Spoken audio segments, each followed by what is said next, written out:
கொண்டு கடைசியிலே பிணிவாய்ப்பட்டு அந்த துன்பம் தாங்காமல் திருவண்ணாமலை கோபுரத்திலிருந்து கீழே விழுந்து அந்த நேரத்திலே முருகப்பெருமான் அருவமாக வந்து தாங்கியவரை அவருடைய காதிலே உபதேசித்தார். அதாவது சும்மா இரு சொல்லற என்று உபதேசித்தார். அதன் காரணமாக திருப்புகழை பாடினார் என்று. இன்னொரு வரலாறு, முருகப்பெருமான் அருளினாலே இவர் சைவ குடும்பத்திலே தோன்றி மிகப்பெரிய சைவ குடும்பத்திலே முறையாகவே பிறந்து முருகப்பெருமான் கருணையினாலேயே இவர் பல தவறுகளை செய்து, ஏனென்றால் நாம் தவறு செய்வது நாம அல்ல, எல்லாம் நம்மை ஆட்டுவிக்கின்ற இறைவன் என்றும் நினைக்க வேண்டும். மனிதனாக பிறந்த ஒவ்வொருவருக்கும் நல்ல ஞானம் இருந்தும் கூட ஏதேனும் ஒரு தவறு வரலாம். எல்லாம் அந்த ஆட்டுவித்துடன் செய்கின்ற காரணம் என்று கூட உணர வேண்டும். அப்படித்தான் அருளாளர்கள் யாரும் தாமாக தவறு செய்து விட மாட்டார்கள். சாதாரண மனிதர்களுக்கே அப்படி என்றால் அருளாளராக பிறந்தவர்கள் தவறுகள் ஏதும் தானாக செய்து விட மாட்டார்கள். முருகப்பெருமான் அப்படி அருணகிரியாரை ஆட்டி வைத்திருக்கின்றார். அப்படி அதனால் அவர் அவருடைய வாழ்க்கையிலே முற்பகுதியிலே பல தவறுகளை செய்து பல இன்னல்களை அனுபவித்தார். அதற்கு என்ன காரணம்? முருகன் நேரேக ஏன் அவரை ஆட்கொள்ளவில்லை? அப்படி ஆட்கொண்டால் என்ன? ஏன் அவரை இப்படி துன்பங்களில் ஆட்படுத்த வேண்டும் என்று நாம் சிந்திக்கலாம். முருகப்பெருமானுடைய கருணை கிடைக்குமானால் அது முன்னாடியே கிடைத்திருக்கலாமே. குழந்தை பருவத்திலேயே கிடைத்து இந்த திருப்புகழை பாடியிருக்கலாம் அல்லவா? அதுதான் இல்லை. அவருடைய அனுபவங்களை கொடுத்து அவருக்கு ஏற்ற துன்பங்களை கொடுத்து அதன் மிகுதியால் ஞானத்தை பெற செய்து அதன் காரணமாக திருப்புகழை பாடுகின்ற ஒரு சிந்தனையை முருகப்பெருமான் அருள் இருக்கிறார் என்றால் அதுதான் உண்மை என்று நாம் கொள்ள வேண்டும். சுவாமிகள் தேவாரத்தை பாடினார் என்றால் திருக்கைலாயத்திலே ஆளாள சுந்தராக இருந்த பொழுது இறைவனுக்கு கைங்கரியம் செய்து கொண்டிருந்தார். அப்பொழுது பார்வதி தேவிக்கு மலர் தொடுத்துக் கொண்டிருந்த கமலினி அணிந்திரை என்ற பெண்களை பார்த்து இவர் விரும்பிய காரணத்தினால், அது யாரு? சிவபெருமானுடைய கருணையினால் இப்படி அவர் குறிப்பு காட்டி விரும்ப செய்து அதன் காரணத்தை காட்டி சுந்தரமூர்த்தி சுவாமிகளை, நீ இந்த பெண்களை எல்லாம் விரும்பிட்ட மூலகத்திலே போய் பிறந்து இவர்களை முறையாக திருமணம் செய்து திரும்பி வா என்றார். ஏன்? எதற்காக?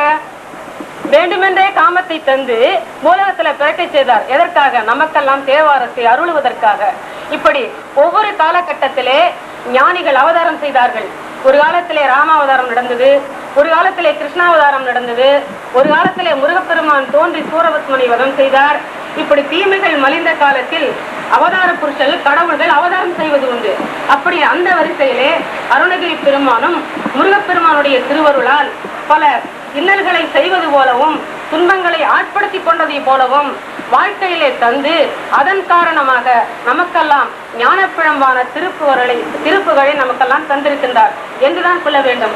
ஆகவே அருணகிரிநாதருடைய முற்பகுதி வாழ்க்கை வரலாறு உண்மையான தவறுடையது அல்ல, உண்மையான குற்றமுடையது அல்ல என்றுதான் கொள்ள வேண்டும். அவர்கள் பெண்களை பற்றிலாம் நிறைய பாடியிருக்கிறார். அதெல்லாம் பின்னால் சகோதரிகள் பேச போகிறார்கள்.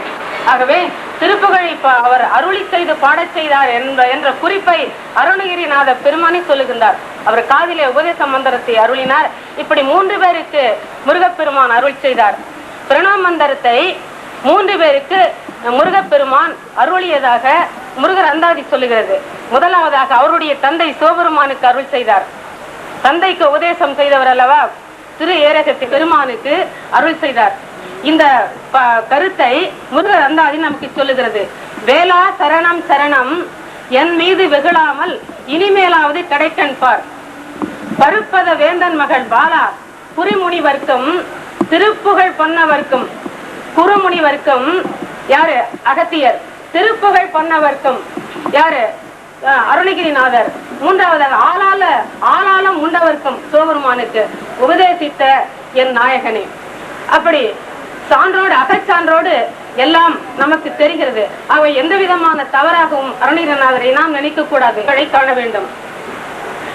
இதை அருணகிரிநாதர் சொல்லுகிறார், எனக்கு இறைவன் உபதேசித்துத்தான் நான் இதை பாடுகிறேன். எப்படி என்றால், நான் ஒன்றும் தெரியாமல் தான் இருந்தேன்.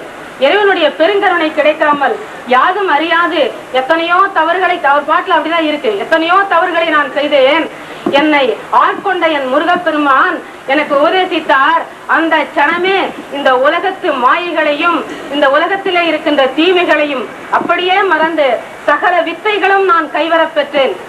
அந்த நிமிஷம் முதலாக நான் எல்லா அறிவும் பெற்று ஞானத்தையும் பெற்று இந்த திருப்புகழை